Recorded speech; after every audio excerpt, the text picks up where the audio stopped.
Retour des vraies voix qui sont encore en train de parler de viande. On a vraiment des vraies voix qui sont gourmets. On a faim. Comme on dit au féminin gourmette. Mais c'est l'heure de la chronique politique de Philippe Rossi.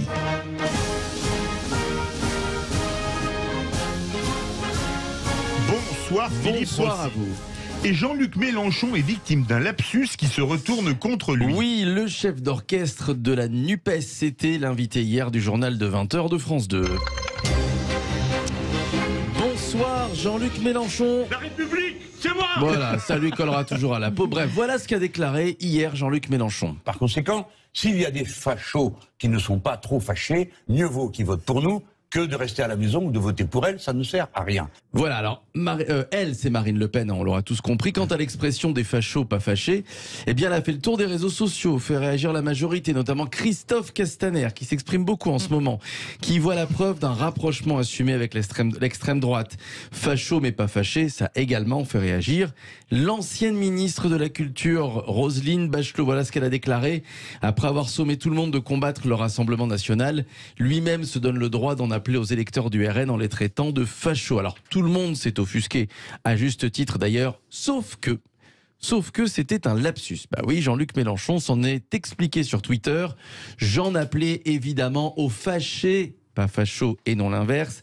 Alors après quelques petites recherches, effectivement, il est vrai que Jean-Luc Mélenchon a de temps à autre utilisé cette expression fâché, pas facho, pour s'adresser aux électeurs de Marine Le Pen. Hein.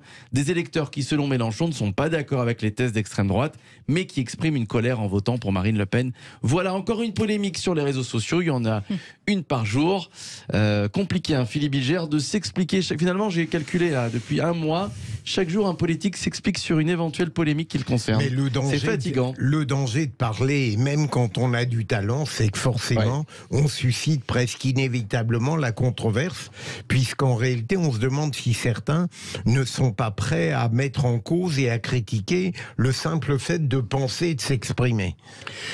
Le premier tour des législatives a placé le RN en 3e position avec plus de 18% des suffrages. Derrière, ensemble, donc, la majorité et la NUPES. Pour autant, le Rassemblement national est le premier parti de France. Ben oui, vous avez bien entendu, c'est ce qu'a assuré la présidente du RN chez nos confrères d'RTL. À l'issue de ce premier tour des législatives, le Rassemblement national est le premier parti de France. Car la réalité, c'est que NUPES, c'est une coalition de 4 partis politiques et ensemble, c'est une coalition de 3 partis politiques. Donc mais nous sommes le premier. On peut pas raisonner comme ça. Ah si, on va raisonner comme ça. Ah bah si, c'est moi qui commande, on va raisonner comme ça. Bon, c'est un peu tiré par les cheveux, ou bien Marine Le Pen a raison.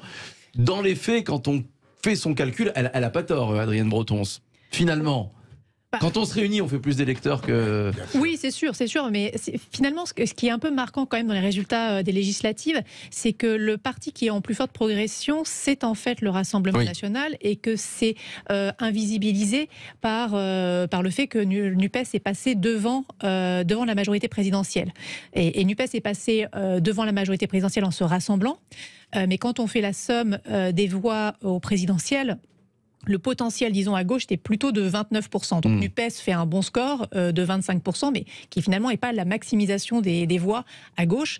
Et par contre, quand on compare à il y a 5 ans le score du Rassemblement national, je crois qu'ils sont en tête dans une centaine de circonscriptions contre une vingtaine il y a 5 ans. Oui. Ouais. Ils ont pris 6 points, C'est une très forte progression, et c'est ça le signal qu'on devrait retenir. Alors, après, juste pour faire le lien avec ce que vous avez dit sur le lapsus de Mélenchon, c'est un signal qui a des similitudes avec le signal NUPES. Hein. Beaucoup d'électeurs du Rassemblement national sont des personnes pour qui le sujet social est important, et c'est d'ailleurs un électorat qui n'est pas toujours le même que l'électorat Zemmour. Et Reconquête s'est d'ailleurs effondré.